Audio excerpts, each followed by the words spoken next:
Halo semuanya dan selamat datang kembali di Tanya Seputar Hukum. Dan untuk kali ini saya akan membahas mengenai jika Anda sebagai seorang pemohon atau mengajukan permohonan ke pengadilan agama untuk menceraikan istri Anda, namun Anda digugat atau gugatan balik rekonvensinya untuk gugatan nafkah yang nggak masuk akal. Nilainya nggak masuk akal. Anda digugat nafkah idah, nafkah mut'ah, nafkah maldiyah, nafkah penghidupan anak, nafkah banyak sekali sampai jumlahnya ratusan juta bahkan bisa miliaran.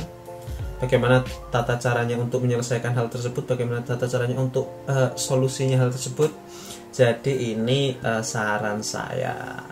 Oke, karena banyak sekali yang menanyakan hal tersebut. Jadi yang pertama, saya sudah membaca ya. Ini karena mungkin orang-orang tersebut di sisi Anda itu baca beritanya dari artis-artis kayak gini ya. Ini yang pertama, ada Nia Dayanti gugat nafkah sebesar 500 juta, nafkah penghidupan sebesar 500 juta. Jadi Nia Dayanti ini adalah istrinya Farhad Abbas yang diceraikan oleh Farhad Abbas, dan dia menuntut nafkahnya 500 juta. Oke, segitu banyaknya. Yang kedua, ini beritanya dari Ustadz Abdul Somad yang sudah bercerai dengan istrinya, dan putusan akhir ya, ini untuk putusan yang sudah inkrah karena sudah masuk di Mahkamah Agung, sebesar ini uang mut'ah, nafkah mut'ahnya 60 juta, nafkah anak sebesar 5 juta setiap bulan sampai anak dewasa. Yang ketiga, nafkah selama masa iddah 15 juta, dan biaya tempat tinggal sebesar 15 juta selama masa iddah. Masa iddah biasanya 3 bulan ya, 3 kali masa haid.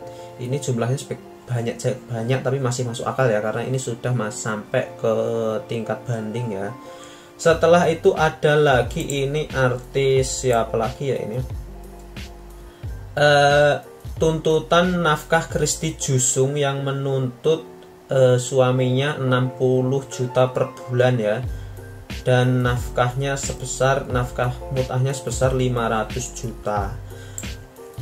Kadang kalau difikirkan nafkah-nafkah kayak gitu, tuntutan-tuntutan kayak gitu kan nggak masuk akal, bisa sampai 500 juta atau bisa sampai 1 miliar, nafkah penghidupan bisa sampai 60 juta per bulan.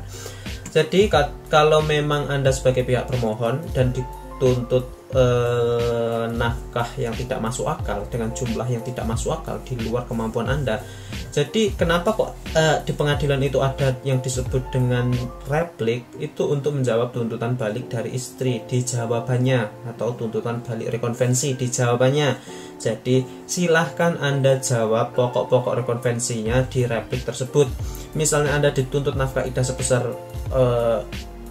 banyak sekali atau jumlahnya nggak masuk akal, silahkan Anda jawab tersebut, silahkan Anda berikan dalil-dalil yang masuk akal, silahkan Anda berikan bukti-bukti yang rasional bahwa memang tuntutan tersebut tidak masuk akal, bahwa memang tuntutan tersebut di luar batas kewajaran, bahwa tuntutan tersebut di luar kemampuan Anda.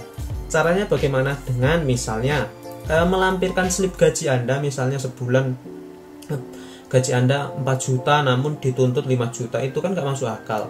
Yang kedua, misalnya Anda melampirkan nafkah bulanan sebelum adanya perceraian, sebelum keluarga masih baik-baik, itu bisa.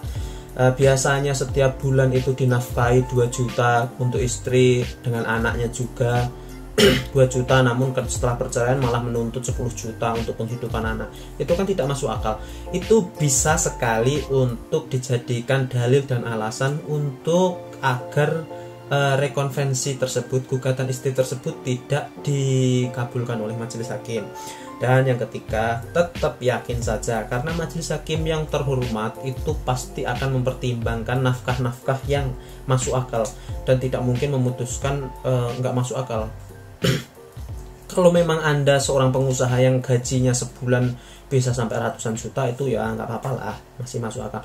Namun jika Anda hanya gajinya sesuai UMR dan dituntut sampai ratusan juta, itu hakim juga tidak akan mengabulkan hal tersebut, karena itu berdasarkan pertimbangan hakim dan keyakinan hakim juga. Dan ini kok nyamuknya banyak sekali, astagfirullah.